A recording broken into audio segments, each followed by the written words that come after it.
Well, if you've been following the news, reading the paper, hearing the radio, you know that there is a discord with two of the world's largest religions, Catholicism and Muslim. I have to put some sort of a fine point on our discussion and help us understand, first off, what was said, what was meant, and why the Muslim community is literally up in arms. Yale Center for Faith and Culture, Joseph Cumming, as director of the center's newly established reconciliation program, my special guest on my special line. Joseph, welcome to WICC. Jim Buchanan, good morning. Good morning, Jim, and thanks for having me on the show. I'm so glad we were able to get you on such short notice. I appreciate your cooperating so willingly at the Yale Center for Faith and Culture. Director of the center's newly established reconciliation program. What are you trying to reconciliate? Well, the mission statement of our program is to promote reconciliation between Muslims and Christians and between Muslim nations and the West, drawing on the resources of the Abrahamic faiths, that is, all three Abrahamic faiths, Islam, Christianity, and Judaism, and the teachings and person of Jesus. This is based at Yale Divinity School, and so we're working closely with religious leaders and political leaders who are people of faith of the three Abrahamic faiths, and seeking resources in their faith to help them draw together and reconcile their communities with one another. Now, when you're not, if I understand it correctly, Joseph, when you're not at the Yale Center for Faith and Culture and the Divinity School, you're also part of the Islamic Republic of Mauritania and an effort there to do what? That's right. I've spent the bulk of my adult life in the Islamic Republic of Mauritania in North Africa. This is a 100% Muslim country that's majority Arab, minority black African. And during the 15 years I've lived there, focused most of my attention on directing a humanitarian organization, a Christian humanitarian organization, doing public health, child nutrition, agricultural development, job creation, and that kind of thing. But have also been involved there in interfaith dialogue with Muslim leaders and continue to maintain strong ties there. I'm not quite sure how to start our discussion or where to go first. Let's go with your understanding of what it is that Pope Benedict said, and then if we want to, and I'm very reluctant to, talk about what he meant to say, because then that's just open for, speculation. But what is it that Pope Benedict said that set the Muslim world off on its ear, so to speak? Well, Jim, first of all, it's important to understand that the topic of the talk he was giving was not Islam. The topic of the talk he was giving, the title was Faith, Reason, and the University, and he was talking at a university, the University of Regensburg, about the compatibility of faith and reason, or faith and science, something that obviously is important to any educated person of faith. And he was wanting to say basically that faith, properly understood, is not incompatible with reason, is not incompatible with science, but in fact God is a reasonable God, and therefore faith, true faith, is reasonable faith. And in that context, he made reference to a debate that took place in the late 14th century between a Christian Byzantine emperor and a Persian Muslim leader. And the point he was making was that in this context, this Byzantine emperor said to his Muslim interlocutor, God is a reasonable God, and therefore God does not want us to act contrary to reason. And religious violence is contrary to reason because it's contrary to God's nature and contrary to human nature. And the Byzantine emperor was obviously presuming that his Muslim interlocutor, while he might disagree with him about many things, would agree that God is a reasonable God and God does not want us to act contrary to reason. The problem was that in the context of the quotation from this 14th century Byzantine emperor, the Byzantine emperor said some very, very offensive things about Islam, and in particular about the Prophet Muhammad. And the Pope's introduction to that quotation in the original German, I think, more clearly distances the Pope from the remarks or the attitude that he was quoting. Unfortunately, the initial translation into English that was put out on the Internet and that has circulated widely weakened the force of the Pope's distancing himself from that offensive tone. And the Vatican has since corrected that translation on their website, but of course the weaker translation is already circulated widely on the Internet. So we may be, in fact, if I'm hearing you correctly, be talking about a mechanical issue rather than a philosophical debate. So the Pope was quoting someone back in history, but he wasn't quoting and then reinforcing or validating what that person said. That's right. Well, he agreed with what the person said about the compatibility of faith and reason. But there was a quote there, evil, what was it, evil, and what was the other thing?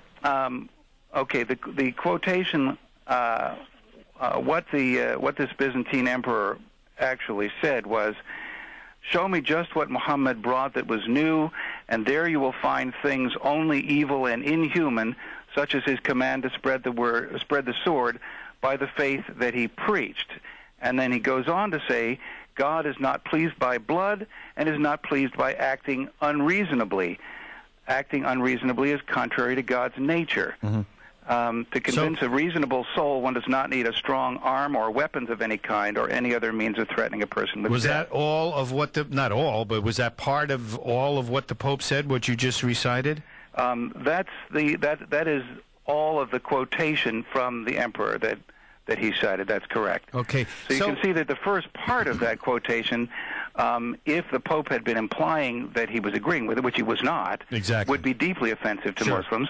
The second part of the quotation is one that Muslims, mainstream Muslims at least, would certainly agree with. All right. Well, let's get away from that part of this discussion. Obviously, that's a major part of it because that's what we're talking about. But, I mean, why is there, in your view at least, such a knee-jerk reaction to probably something that the Pope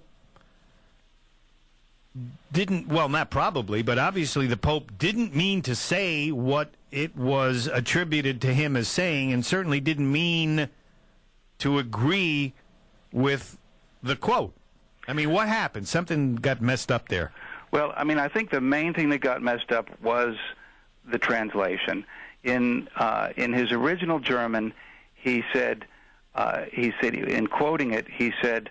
Was he speaking German at the time? He was speaking in German at the time, that's okay. Right. Yeah. And if I do my own literal translation of the German, he's quoting the emperor. He says, the emperor expresses himself in an astonishingly harsh and to us surprisingly harsh form when he says, and I quote.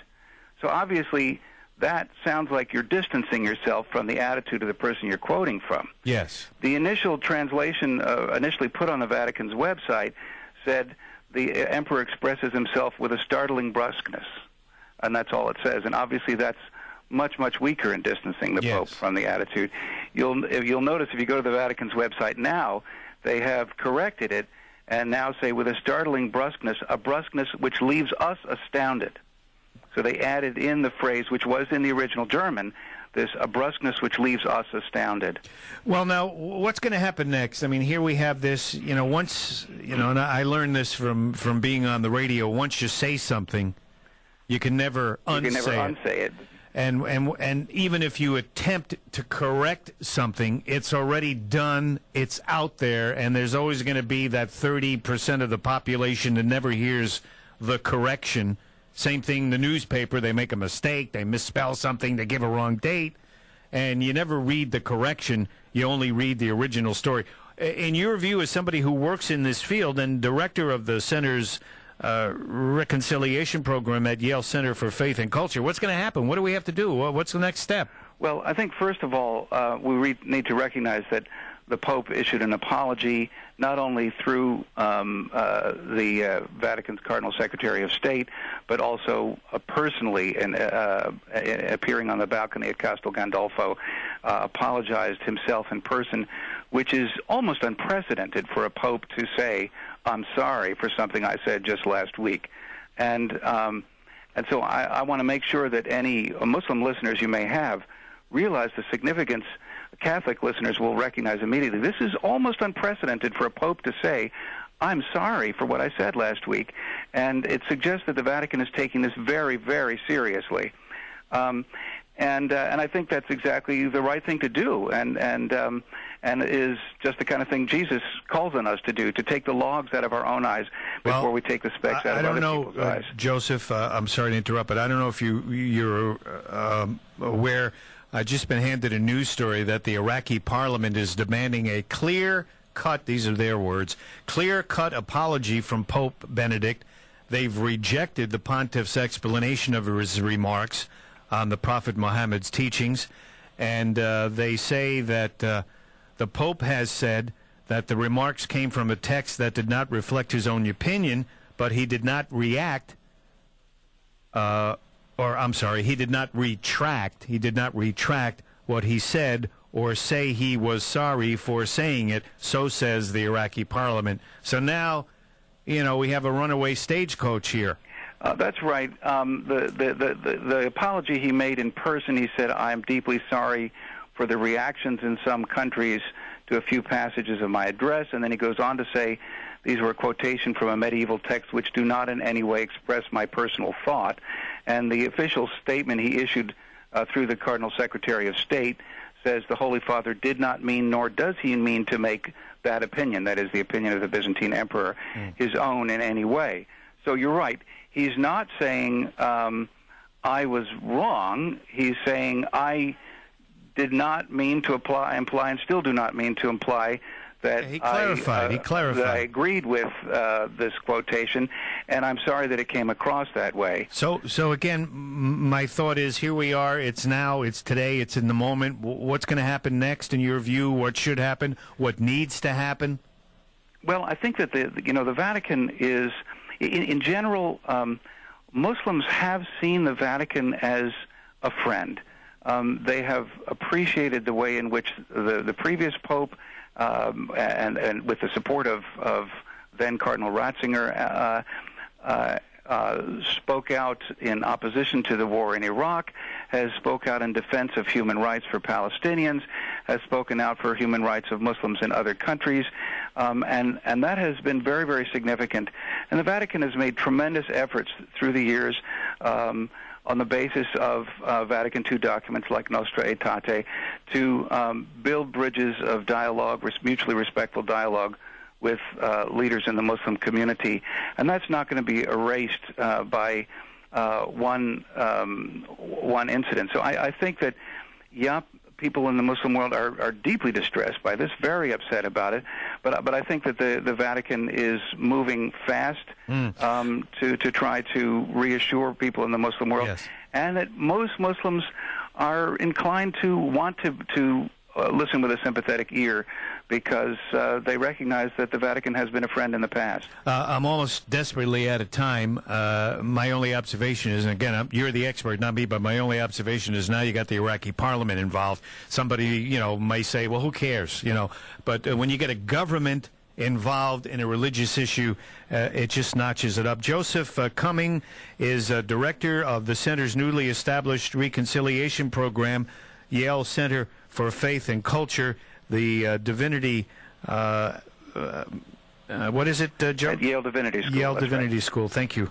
I hope we can come back to you and talk about this again, as, hopefully we'll come back and say, whew, boy, glad that's over. That would be great. Thank you, sir, for being on. You're an expert speaker on this topic of, what's going on between these world major religions, the three, top religions, Catholicism and Muslim, at least temporarily, I hope it's only temporarily, are at odds with, their titular leaders. And I appreciate you being on the program. Let me just tell you one last encouraging word to close with. Yes. And that is, over the last several days, every single day, Al Jazeera News led as their top story, led with the controversy over this.